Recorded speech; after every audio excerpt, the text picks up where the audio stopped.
Absolutely beautiful, and the story is beautiful.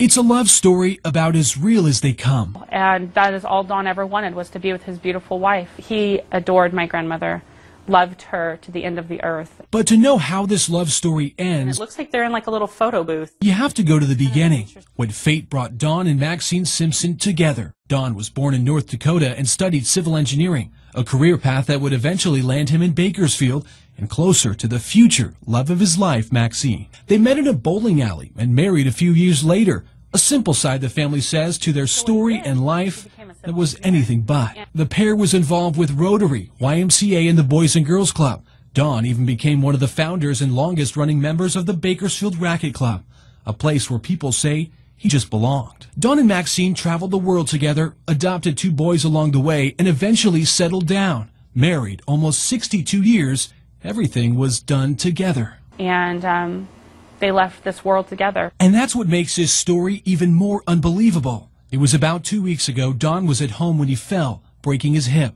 The family took Don to the hospital, but his health was quickly declining. Around the same time, the cancer his wife was battling for years also progressed. I told my sister on the phone, I said, we've got one shot to get them together. Their family knew they couldn't keep them apart, so she moved them here to a spare bedroom in her home. We transferred him here and put them together. We had their beds side by side. And Don, with a smile on his face, seen in these pictures taken by the family. And Grandma woke up and saw him, and they held hands, and they knew that they were next to each other. But what no one knew is how they would leave this world.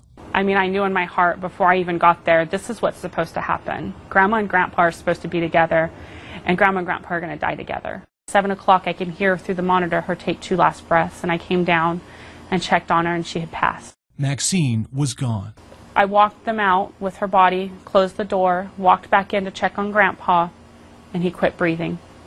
As soon as her body left the room, he left with her, and they passed away 4 hours apart from each other. The man that married the love of his life more than 60 years ago, only hours behind in death. It's just amazing. It really is amazing. It's a true love story. An ending to a life and love that was always together.